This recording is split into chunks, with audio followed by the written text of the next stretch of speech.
નમસ્કાર મિત્રો, મારા નવા વિડીયોમાં તમામ મિત્રોનું સ્વાગત કરું છું. અને મિત્રો, શું તમે જાણો છો કે વિશ્વમાં સૌથી પહેલું સિઝેરિયન કોણે કોના પર કર્યું હતું, અને તે સ્ત્રી હતી, પુરુષ હતો કે કિન્નર? તો મિત્રો, વિજ્ઞાન એક એવો વિષય છે જ્યાં સણે સણે અનેક નવી શોધખોળો કે ડેવલપમેન્ટ થતા જ રહેતા હોય છે. હમણાં તમને આ વાક્ય વાંચવામાં જેટલો સમય લાગ્યો એટલામાં પણ વિશ્વમાં ક્યાંક કોઈના કોઈ ખૂણે વિજ્ઞાન ક્ષેત્રે કોઈક નવી શોધ થઈ હશે. એમાંય મેડિકલ સાયન્સ તો એથી વિશેષ અને વધુ ડાયનામિક ક્ષેત્ર છે. જીવ માત્ર પર અનેક પ્રકારના પ્રયોગો કર્યા બાદ આખરે માનવી માટે કોઈને કોઈ નવી સર્જરી, દવાઓ, ટ્રીટમેન્ટ્સ વગેરે પળે પળ શોધાતા રહેતા હોય છે. અને મિત્રો, આ સંસારમાં જીવની ઉત્પત્તિ થઈ ત્યારથી બાળક જન્મ દ્વારા જીવની વૃદ્ધિનો એક વણથંભ્યો સિલસિલો શરૂ થયો છે. આટલા વર્ષોમાં આપણે મનુષ્યોએ બાળક જન્મની પદ્ધતિથી લઈને સારવાર સુધીના દરેક ક્ષેત્રે ખૂબ પ્રગતિ પણ કરી છે. છતાં કેટલીક બાબતો હજી આજે અશક્ય અથવા અજાયબી જેવી લાગે છે. જેમ કે કોઈ પુરુષના પેટે બાળકનો જન્મ થાય એવું જાણવા મળે તો. પણ સનાતન હિન્દુ ધર્મ એટલો એડવાન્સ, આધુનિક, સમૃદ્ધ અને બુદ્ધિ કૌશલ્યવાળો અને વિઝનરી છે કે સમગ્ર વિશ્વમાં તેની તોલે કશું જ આવી શકે તેમ નથી. વિજ્ઞાન શબ્દ પણ નહોતો જન્મ્યો તે સમયથી હિન્દુ સનાતન ધર્મ વિજ્ઞાન ક્ષેત્રે અગ્રેસર અને આધુનિક હતો. જેના અનેક ઉદાહરણોમાં એક એટલે ગર્ભધારણ. શું કોઈક વિગત યાદ કરી શકીએ કે વિશ્વમાં સૌથી પહેલું સિઝેરિયન ક્યારે, ક્યાં અને કઈ રીતે થયું હતું? અને હા, થયું હતું તો તે કોના પર કરવામાં આવ્યું હતું? સ્ત્રી હતી, પુરુષ હતો કે કિન્નર? આનો જવાબ આપણને શેખ સતયુગ પહેલાના સમયમાં મળે છે. અને તે મળે છે પ્રભુ શ્રી રામના પૂર્વજોની કહાનીમાંથી. આપણે ગુજરાતીમાં જેને સુવાવડ કહીએ તે ગર્ભધારણ સામાન્ય રીતે સ્ત્રીના શરીરમાં શક્ય છે. પરંતુ વિશ્વમાં પહેલીવાર કોઈ પુરુષે ગર્ભધારણ કર્યું હોય એવો કિસ્સો આપણને રામચંદ્રજીના વંશજોના ઇતિહાસમાં જાણવા મળે છે. અને એ શું કામ? તમે સરોગસીનું ઉદાહરણ પણ લઈ લો. આજે આપણે જે સરોગસી પદ્ધતિની વાત કરીએ છીએ તેનો ઉલ્લેખ પણ તો આજથી વર્ષો પહેલાના સનાતન ઇતિહાસ એવા મહાભારતમાં મળે છે. અને ભગવાન શ્રી રામચંદ્રનો વંશ શરૂ થયો પરમપિતા બ્રહ્માજીથી. અને ભગવાન શ્રી રામ તેમની વંશાવલીમાં 19મા વંશ તરીકે જન્મ્યા હતા. રાજા યુવનાશ્વ, જેમણે પુરુષ હોવા છતાં પણ ગર્ભધારણ કર્યું હતું. યુવનાશ્વની આખી કહાની આપણને નારદ પુરાણમાં જોવા મળે છે. રાજા યુવનાશ્વની પત્નીનું નામ ગૌરી હતું. બંનેના લગ્નને ઘણા વર્ષો વીતી જવા છતાં યુવાનશ્વને કોઈ સંતાન પ્રાપ્તિ નહોતી થઈ. આથી રાજવીએ નિર્ણય કર્યો કે તેઓ વન પ્રસ્થાન કરશે અને ઘોર તપસ્યા કરશે. પોતાના નિર્ણય પર અમલ કરતા તેમણે રાજ્યનો કારોબાર પોતાના વિશ્વાસુ મંત્રીઓને સોંપ્યો. અને યુવનાશ્વ પોતે વનમાં જઈ તપ કરવા લાગ્યા. તેઓના તપસ્યા કાળ દરમિયાન મહર્ષિ ભૃંગુના પુત્ર મહર્ષિ સવ્યન અને મહર્ષિ સવ્યન એ જ કે જેમના પરથી સવનપ્રાસનું નામ પાડવામાં આવ્યું છે. અને તે મહર્ષિ સવ્યન ત્યાંથી પસાર થઈ રહ્યા હતા. અને તેમની મુલાકાત યુવનાશ્વ જોડે થઈ અને બંને વચ્ચે ચર્ચા થઈ.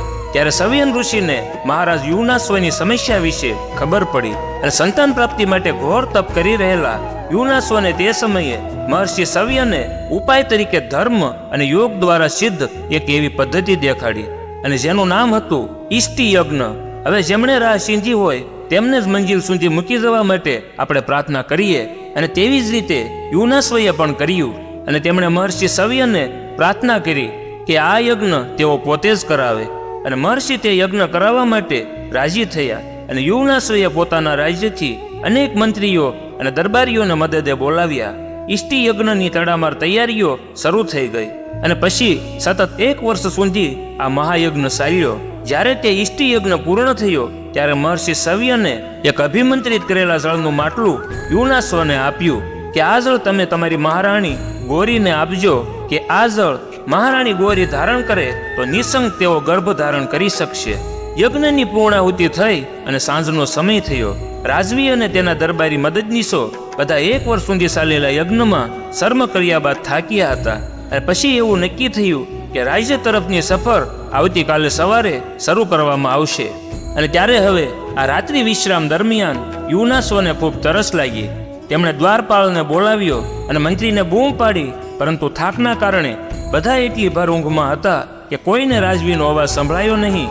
અને છેલ્લે યુવનાશ્વ પોતે ઊભા થઈ પીવા માટે પાણીનું માટલું શોધવા લાગ્યા. ત્યારે યજ્ઞવેદી પાસે મૂકેલું પેલું માટલું તેમને મળ્યું.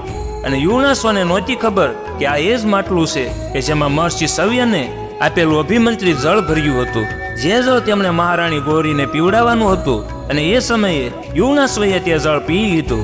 અને આ જળ પીધા પછી તેમના શરીરમાં કેટલાક બદલાવ થવા લાગ્યા, જેને કારણે તેઓ અત્યંત અસ્વસ્થ થયા. અને સવાર થયા સુધીમાં તો આખી વાતની જાણ મહર્ષિ સવ્યનને પણ થઈ ગઈ કે હવે મહારાજ યુવનાશ્વના ગર્ભથી જ આ સંતાનની પ્રાપ્તિ થશે.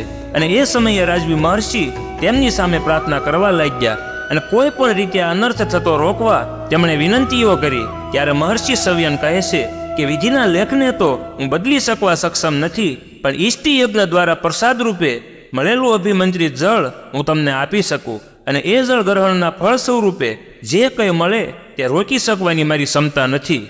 ગર્ભધારણ માટે એક પુરુષના શરીરમાં જે બદલાવની જરૂર હતી એ બધા જ બદલાવ ધીરે ધીરે યુવનાશ્વના શરીરમાં થવા માંડ્યા. અને પૂર્ણ ગર્ભકાળ પછી યુવનાશ્વની કોખે જ્યારે સંતાન ઉત્પત્તિનો સમય નજીક આવ્યો ત્યારે રાજવી ખૂબ ગભરાવા લાગ્યા. અને ત્યારે મહર્ષિ સવ્યન માટે પણ આ કોઈ સામાન્ય પરિસ્થિતિ નહોતી. સંસાર આખામાં ક્યારેય આવી કોઈ ઘટના બની નહોતી.